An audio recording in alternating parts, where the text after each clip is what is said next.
Japanese role-playing games tend to have, shall we say, something of a history with religion.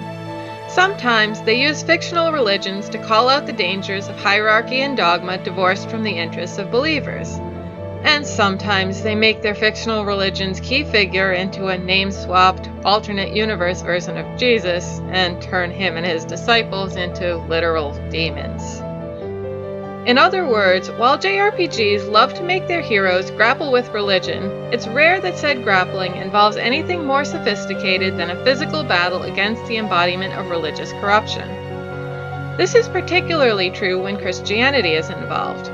You'll sometimes find games where you can, say, play as a heroic Amaterasu, and benevolent but useless goddesses are a trope of their own.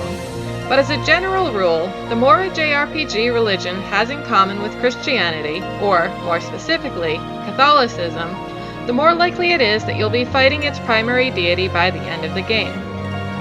Final Fantasy XV bucks that trend.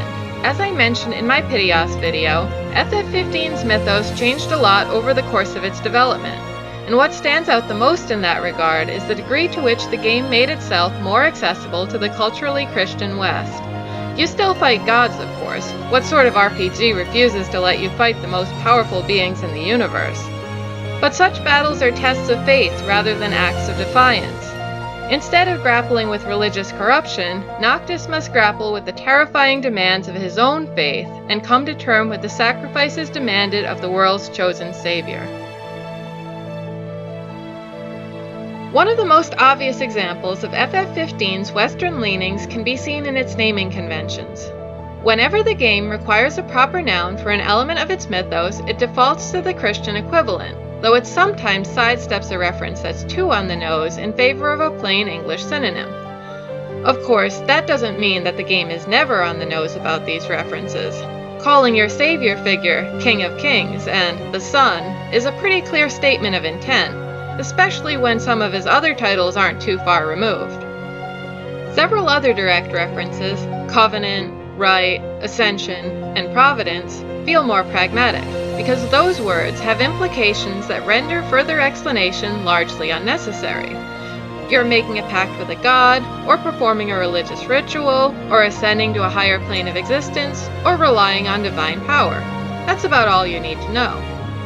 Revelation could serve as either a direct reference or a sidestep. Given the names of the songs that play during the Astral's trials, however, Apocalypsis Noctis and Apocalypsis Aquarius, I'm inclined to think that it's meant to function as a synonym for apocalypse, a word solely used to refer to the Christian concept of the end times. And, finally, there are the pure sidesteps, like messenger and calling. Messenger is, simply, the dictionary definition for and etymological source of the term angel, while calling is a plainer synonym for vocation. On a related note, the game uses chapter and verse numbers similar to those used for passages in the Bible when referring to specific passages from the cosmogony.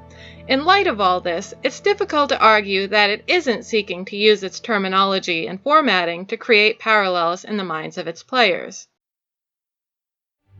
While it can be safely assumed that FF15's writers implemented the aforementioned terminology after the game abandoned its Fabula Nova Crystallis heritage, it's not clear to what extent FF15's core values were altered from its earlier incarnations. Many of the elements in the next two sections are, in fact, common in works directed by Tetsuya Nomura, but I'll discuss that in more detail at another time. Anyway, it's worth pointing out that there is a massive amount of Catholic influence in the art and architecture of Eos.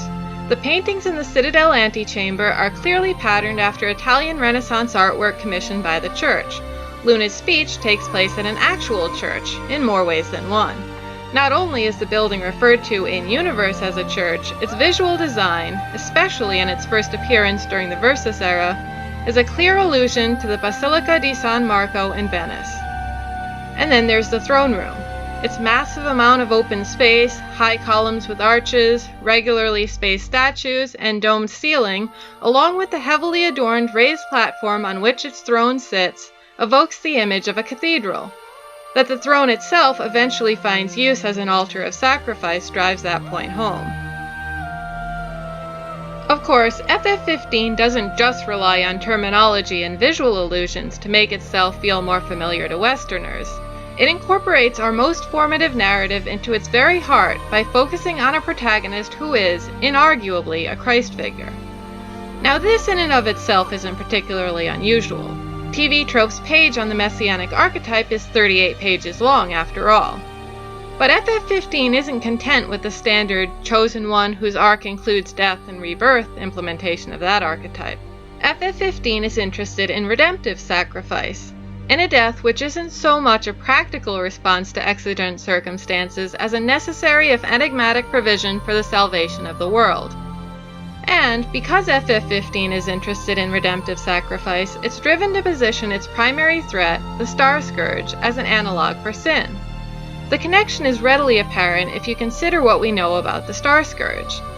It's brought into the world by Ifrit, a figure whose design looks like nothing so much as a fantasy take on the fallen angel Lucifer. It's immortalized by Arden, a man who intends well but disregards the will of the astral and ends up irrevocably corrupted. It's so incompatible with the divine that those who are corrupted by it are forbidden ascension into the astral realm. And, finally, its hold on the planet is so complete that it can only be broken by the sacrifice of the chosen savior. Interestingly, this dynamic appears to be largely misunderstood by fans. The Astrals are often accused of being jerks for denying Arden ascension or demanding Noctis' death, even though the game itself treats such demands as inevitable. I'd argue that, in light of the parallels between the Star Scourge and sin, the Astral's nature requires such things. The Scourge is antithetical to their very being and must be ended through the willing sacrifice of a human. Of course, FF15's positioning of Noctis as a Christ figure isn't limited to the metaphysical nature of his sacrifice. The game also relies heavily on imagery associated with Christ's passion when framing the act itself. Most notably, FF15 consistently prioritizes the portrayal of Noctis' suffering over the opportunity to demonstrate his courage in the face of impending death. The game isn't shy about depicting the mental anguish, physical agony, and overwhelming exhaustion he experiences, and it allows these things to break him. The focus isn't on heroism, it's on passion. The virtue Noctis embodies most isn't courage or endurance so much as obedience to the point of death. The scene in the throne room also shines a spotlight on the glaring absence of support from Noctis' father. While the camera does offer considerable sympathy towards Regis and his inability to watch his son suffer, Noctis is explicitly left bereft of the comfort his father's presence could have offered. In other words, it's not enough that Noctis must suffer.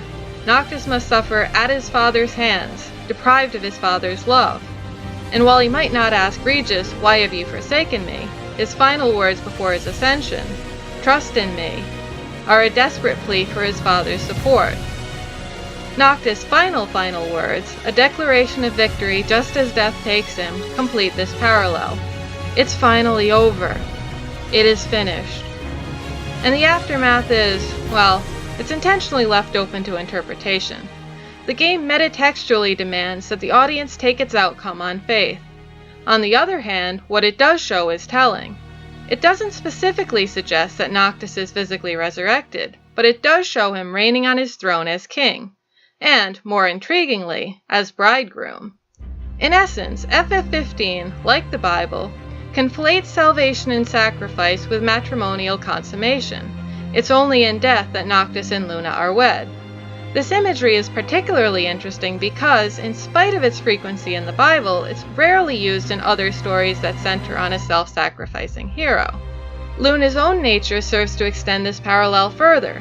As Oracle, she serves as the representative of faith in the world of Eos.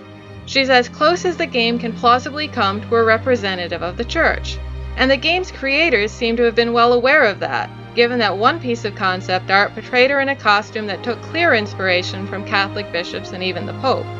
The flashback to Noctis' last night with his friends can likewise be interpreted as a biblical parallel, and, like the wedding imagery, its inclusion is telling. Heroes who sacrifice themselves for others are common. Heroes who pray that the figurative cup of suffering be taken from them are much, much rarer. But Noctis is allowed that. He's allowed to say that what he must do is almost more than he can take. to express how bitterly he desires an alternate solution, even if he's committed to carrying out the will of the divine. It's also worth noting that the game highlights Noctis' compassion for Arden in spite of everything Arden had done. Fighting Arden might have been inevitable, but it's clear that Noctis maintains no animosity towards the man responsible for his suffering. Even the open world gets in on the parallels a little bit if you consider some of the things you're asked to do. After all, you play as a king who spends much of his time humbly serving his people, and who, incidentally, has a particular fondness for fishing. Another interesting wrinkle in FF15's handling of Christian imagery is that it doesn't limit itself to the New Testament. It draws on older sources as well, albeit related ones. Our primary cultural association with the concept of a father being asked to sacrifice his son, for example, is the story of Abraham and Isaac. While this request turned out to be a test of faith for Abraham and Isaac was not harmed, it's hard not to see elements of that in what we're shown of Regis and Noctis. Regis was also told that his son must be sacrificed, and he also tried to hide the truth for his son's sake while leading him to his fate.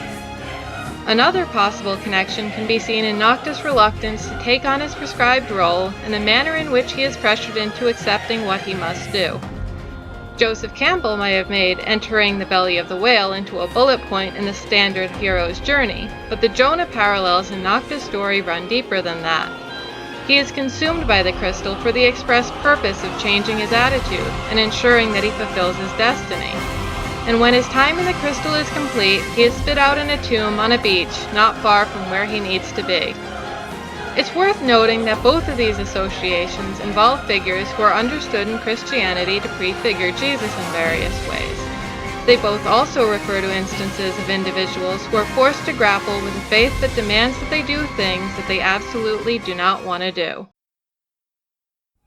Final Fantasy XV has a uniquely complicated relationship with religion, particularly among JRPGs. It doesn't limit itself to the ubiquitous references found in Western hero narratives, and it isn't a simple allegory either.